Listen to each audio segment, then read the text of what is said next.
Glick takes a leap of faith off the Seahawk each day. As you're going down, the ship's coming up at you, and you just don't know until it happens.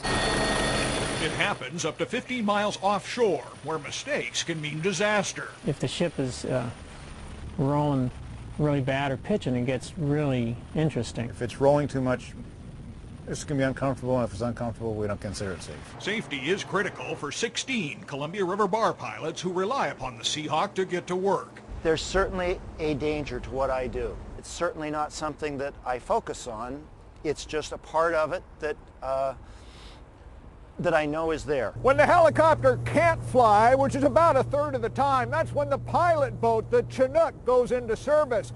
But it can be the most dangerous part of the job because weather, tides, and conditions can change in a heartbeat. Plus, it's a long way from this deck to that big ship. For decades, pilots came alongside ships in rowboats and later in small motorcraft called daughter boats. The transfer has been the riskiest part of the job since piloting began in 1846. Every bar pilot knows that they're taking their life in their hands when we're getting on and off ships in bad weather.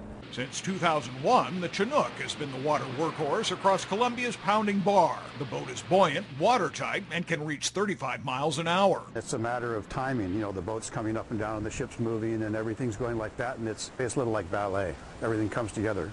Bar pilots, Marty. Dispatchers are the choreographers of commerce. Housed on Astoria's waterfront, they schedule pilots aboard dozens of ships each day. It's a transfer of goods and products worth $20 billion each year. The winter conditions that we've been experiencing, it's not always as easy to maneuver a ship around on a dime. You know, it's not like driving a car.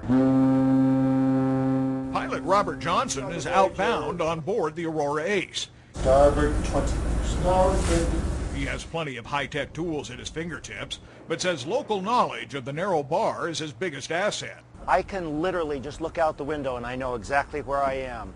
I know every element of the weather. I know how the currents change, how they affect the ships. I react to potential dangers before they're a hazard rather than after they're a hazard. But accidents happen. 2 years ago, the job's risks proved deadly when pilot Kevin Murray fell into the ocean in the middle of the night. His loss remains a sobering reality.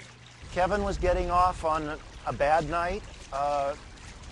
It didn't go well, and he ended up in the water. It was such bad weather they weren't able to find him. I couldn't deny the danger of it after having lost a partner. I could lose a ship if I do something wrong. That is sobering. Despite the risk, there is a reward that tempers the danger. I mean, just look at it. That's fun. And you're at the control. You're at the control. You are maneuvering that ship.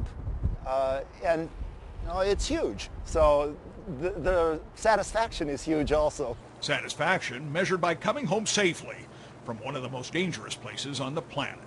Near Astoria, we're very good at this. Grant McComey, K2 News.